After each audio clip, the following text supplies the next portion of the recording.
नमस्कार दोस्तों, आप सभी का स्वागत है आपके अपने YouTube चैनल पर। आज हम बात करेंगे भारतीय न्याय संहिता 2023 का एक नया कानून लिखा गया है। इस कानून के अंदर हिट एंड रन यानी एक्सीडेंट कर भाग जाना, एक्सीडेंट करना तो एक अपराध था ही, लेकिन एक्सीडेंट करने के बाद भाग जाना भी एक अपराध की श्रेणी में लिया गया है और उससे ज़्यादा खतरनाक बताया गया है। किस तरह का प्रावधान किया गया है, कौन सी सेक्शन ऐड की गई है, पहले वाले कानून से किस तरह से ज़्यादा खतरनाक है, क्या अंतर है, ड्राइवरों के लिए इस पर दोहरी मार क्या पड़ेगी, किस लिए ड्राइवर, क्या कारण है कि ड्राइवर इसको लागू ना करने की मांग कर रहे हैं और आम पब्लिक के लिए किस तरह से फायदेमंद है और इसमें कुछ कमियां रही, इन सब के बारे में हम डिटेल से जानकारी लेंगे। सबसे पहले तो जानेंगे कि पहले वाला जो हमारा पुराना वाला जो कानून है वो क्या है, जो वर्तमान में भी चल रहा है। वर्तमान में जो चल रहा है वो पुराना वाला कानून है 304A, आईपीसी की धारा 304A, जो अंग्रेजों के जमाने से चल रही है। सन 1870 में इसे लागू किया गया था। इसका है कि अगर कोई व्यक्ति लापरवाही के चलते उपेक्षाकृत किसी व्यक्ति की मृत्यु हो जाती है, उसके बाद इस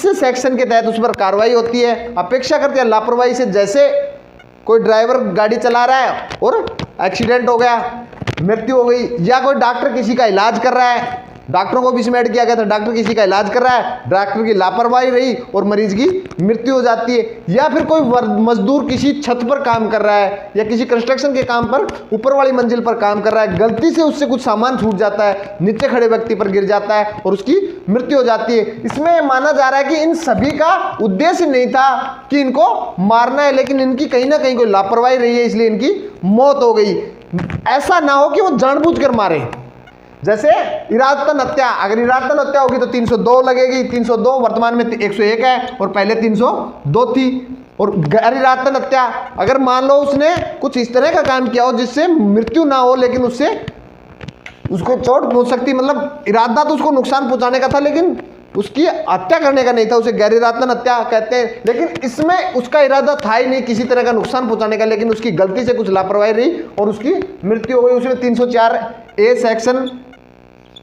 304A सेक्शन थी जो ऐड की गई थी, जो वर्तमान में भी लागू है, वर्तमान में भी इसी के तहत कार्रवाई हो रही है। और इसमें किस तरह की सजा का प्रावधान है, इस सेक्शन के अंदर 2 साल की सजा और 2 साल की सजा और अथवा जुर्माना। भाई इसमें अकेला जुर्माना भी हो सकता है, 2 साल की सजा भी हो सकता है, या फिर दोनों भी हो सकते हैं। किस तरह का अपराध है, अपराध 2 तरह के होते हैं, संज्ञेय असंज्ञेय, कॉग्निजेबल या नॉन कॉग्निजेबल। संज्ञेय अपराध है, इसके अंदर गिरफ्तारी होगी। अच्छा, उसके बाद गिरफ्तारी होने के बाद ये जमानती है या गैर जमानती, वेलेबल या नॉन वेलेबल। ये वेलेबल ऑफेंस है, मतलब इसकी थाने में ही जमानत हो जाएगी। उसके बाद अब नए कानून, जो भारतीय जो न्याय संहिता का जो 2023 का जो नया कानून बना है, उसके अंदर इसमें सेक्शन ऐड की गई है 106 BNS 2023, भारतीय न्याय संहिता 2023। इसको 2 खंडों में बांटा गया है। पहले खंड में बताया गया 106 का भाग 1, जो सब सेक्शन 1 है, इसमें बताया गया वही लापरवाही के चलते उपेक्षाकृत किसी व्यक्ति की मृत्यु हो जाती है तो इसके तहत कार्रवाई होगी। इसमें डॉक्टरों के लिए अलग से प्रावधान किया गया है। बाकी सभी इसमें ये चीज आती है। इसके अंदर 5 साल की सजा का प्रावधान है। अगर कोई एक्सीडेंट करता है और पुलिस को सूचना देता है तो 5 साल की सजा है। यह भी संज्ञेय अपराध है, गिरफ्तारी होगी, और जमानती है, बेलेबल है, जमानत भी हो जाएगी। अच्छा, डॉक्टरों के लिए इसमें वो उसी तरह से 2 साल की सजा है और वही संज्ञेय और जमानती अपराध है डॉक्टरों के लिए। अच्छा, इसका भाग जो है 106 का सेक्शन 106 का भाग 2, सेकंड जो भाग में बताया गया है कि अगर कोई व्यक्ति लापरवाही के चलते ड्राइविंग करता है और उस ड्राइविंग में अगर किसी की एक्सीडेंट हो जाता है और एक्सीडेंट होने के बाद वो मौके से फरार हो जाता है और किसी तरह की कोई भी सूचना किसी पुलिस अफसर को या मजिस्ट्रेट को नहीं देता है और उस व्यक्ति की मृत्यु हो जाती है, उसके बाद उसे 106 के भाग 2 में उसके तहत कार्रवाई होगी और उसके अंदर 10 साल की सजा का प्रावधान है, 10 साल की, और उसके 10 साल की सजा और उसके साथ जुर्माना भी हो सकता है। जुर्माना राशि कोई फिक्स नहीं है, मजिस्ट्रेट के ऊपर है वो कितने की करता है। लोग कह रहे हैं 7 लाख, 5 लाख, 10 लाख, ऐसा कुछ नहीं है। मजिस्ट्रेट मौके पर कितना जुर्माना करते हैं या दोनों करते हैं, सजा करते हैं या जुर्माना, यार दोनों। इसमें अकेला जुर्माना नहीं होगा, 10 साल तक, कम भी हो सकती है, ज़्यादा से ज़्यादा मैक्सिमम 10 साल है। अच्छा, इसमें सबसे खतरनाक है वो ये है कि ये अपराध संज्ञेय और नॉन बेलेबल है, इसमें जमानत नहीं होगी, उसे जेल जाना पड़ेगा, मजिस्ट्रेट के सामने उसे जमानत लगानी पड़ेगी, उसके बाद जमानत होगा, नॉन बेलेबल ऑफेंस है। अच्छा, अब इसमें ड्राइवरों के लिए क्या नुकसान है, इसको सूचना में मतलब उसको रिपोर्ट करना पड़ेगा मजिस्ट्रेट के पास या फिर पुलिस ऑफिसर के पास। अच्छा, इसमें ड्राइवरों के लिए किस तरह से नुकसान है, ड्राइवरों के लिए, हम सभी ड्राइवर हैं, इससे हम सभी को फायदा है। ऐसा नहीं है कि ड्राइवर एक्सीडेंट नहीं हो सकता है, ड्राइवर भी एक्सीडेंट हो जाए। रात के समय कई बार हमने देखा है कि रोड पे एक्सीडेंट हो जाते हैं, उसकी सूचना ना लगने के कारण पुलिस को उसकी तड़प कर मृत्यु हो जाती है, मौत हो जाती है। अगर वो उसकी सूचना पुलिस को होती तो निश्चित रूप से वो आदमी बच जाता है। इस कारण से इस कानून को लाया गया है, सुप्रीम कोर्ट ने भी इसका आदेश दिया है भारतीय न्यायपालिका में, इसलिए इसे ऐड किया गया, नया सेक्शन जोड़ी गई है। लेकिन इसमें हमें सभी को फायदा करिए तरीके से लागू किया जाए। ड्राइवरों को क्या नुकसान है, ड्राइवरों के लिए यह नुकसान है कि अगर किसी तरह का कोई एक्सीडेंट होता है तो सबसे पहले जो पब्लिक है जिसका किसी से कोई मतलब नहीं है, वो सबसे पहले उग्र होती है और कोशिश करती है उस ड्राइवर पर हमला करने की, मारने पिटाई करने की। ड्राइवर सबसे ज्यादा जो डरे हुए हैं वो इसी कारण से डरे हुए हैं। अगर ड्राइवर इसकी सूचना देगा, जैसे ट्रक ड्राइवर है, ड्राइवर भी कई तरह के होते हैं, एक तो पर्सनल ड्राइवर है जिसे पैसे वाले कहते हैं, जैसे हमारे पास खुद की गाड़ी है, खुद चला रहे हैं, उसमें हो जाए, उसमें लोग अलग तरह का व्यवहार करते हैं। और ट्रक का ड्राइवर है, वो गरीब आदमी है, वो मजदूरी कर रहा है, वो उस पर चल रहा है। लोग ये भी अफवाह फैला रहे हैं कि ये कानून सिर्फ ट्रक वालों के लिए नहीं, ऐसा कुछ नहीं है, सभी के लिए बराबर लागू है। उसमें ड्राइवर के लिए भी है कि कानून इसमें ऐड किया जाना चाहिए, वो ये किया जाना चाहिए कि अगर ड्राइवर के पास एक्सीडेंट होने के बाद अगर उसके साथ किस तरह की बदतमीजी होती है, किसी तरह का हमला होता है, मार पिटाई होती है, तो मार पिटाई करने वालों के खिलाफ भी इससे सख्त से सख्त कार्रवाई की जाएगी।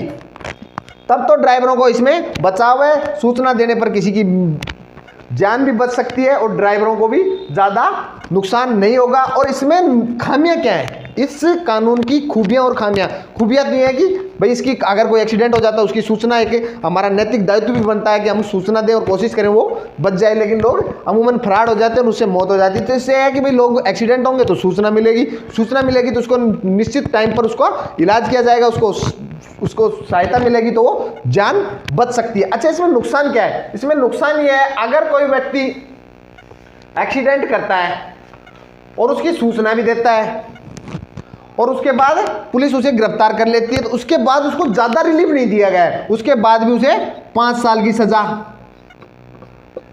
की सजा वो जुर्माना है। अगर वो सूचना नहीं देता है तो उसमें 50-50 वो पकड़ा जाए भी और ना भी पकड़ा जाए। तो लोग इसमें इस चीज का भी ज्यादा फायदा उठाने की कोशिश करेंगे कि भाई एक्सीडेंट किया और भाग जाओ, पकड़े गए तो भी 5 साल की सजा है। अगर आपने सूचना दी जब भी 5 साल की सजा है, तो इसमें सूचना देने वाले की सजा कम होनी चाहिए और सूचना ना देने वाले की सजा चाहे 10 साल हो और सूचना देने वाले की सजा कम से कम 1-1.5 साल यही होनी चाहिए, जिससे वो उससे रिलीफ मिले। आप सोचते हैं भाई पकड़े जाएंगे, जब भी 10 साल की होगी हो सकता है हम बच जाएं, इस कारण से भी इसका मिसयूज कर सकते हैं। दूसरी बात, ये कानून लागू ही जब होगा जब कोई मरता हो। अगर किसी तरह का भी कोई भी एक्सीडेंट हो, मैं मानता हूं कि उसकी सूचना में देनी चाहिए, इसमें यह भी ऐड करना चाहिए कि उसकी सूचना अवश्य दें, ना कि मरने पर। मरता हो तो ही ये कानून, अगर किसी का एक्सीडेंट हुआ और उसने सूचना नहीं दी, वो मौके से भाग गया और उसकी मृत्यु नहीं होती, उसकी चोट आती है और उसकी मौत नहीं होती है, उसके बाद उस पर ये धारा जो ये सेक्शन है वो ये लागू नहीं होगी। तो इसमें काफ़ी कमियां भी हैं, काफ़ी खूबियां भी हैं। हम सभी ड्राइवर हैं, हो सकता है कोई ट्रक ड्राइवर चला रहा है उसका ही एक्सीडेंट हो जाए, एक्सीडेंट करने के बाद भाग जाए, अगर उसकी सूचना ना दी जाए तो उस ट्रक ड्राइवर की भी मौत हो सकती है। इसमें फायदा ट्रक ड्राइवर को भी है, रिलीफ उसको भी है। ये लोगों को बरगलाया जा रहा है, बहकाया जा रहा है, ऐसी कोई नहीं है कि स्पेशली ये ट्रक ड्राइवरों के लिए। ट्रक ड्राइवरों को भी इससे फायदा है, अगर एक्सीडेंट होगा सूचना होगी, उसे मौके पर बचाया जाएगा। सूचना नहीं दी जाएगी तो उसको भी तड़प कर मौत होगी, तो सभी को नुकसान है। लेकिन इसमें यह होना चाहिए कि भाई सजा चाहे कम कर दें, सूचना ना देने वाले की सजा चाहे कम कर दे, लेकिन सूचना देने वाला कानून सबके साथ ऐड किया जाए। अगर एक्सीडेंट हुआ है, मेरे से एक्सीडेंट हुआ है, तो मैं तुरंत इसकी सूचना दूंगा।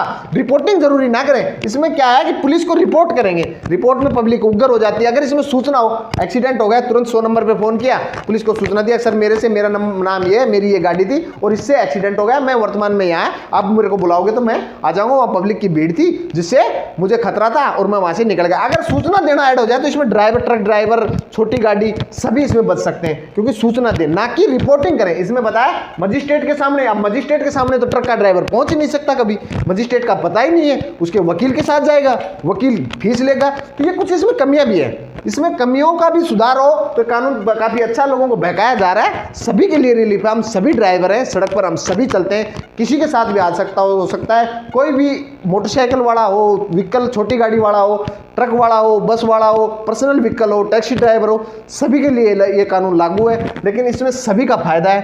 अगर मैंने आपको बताने की कोशिश की, निश्चित रूप से मैं विश्वास करूंगा आपको कुछ समझ में आया होगा। जय हिंद, जय भारत।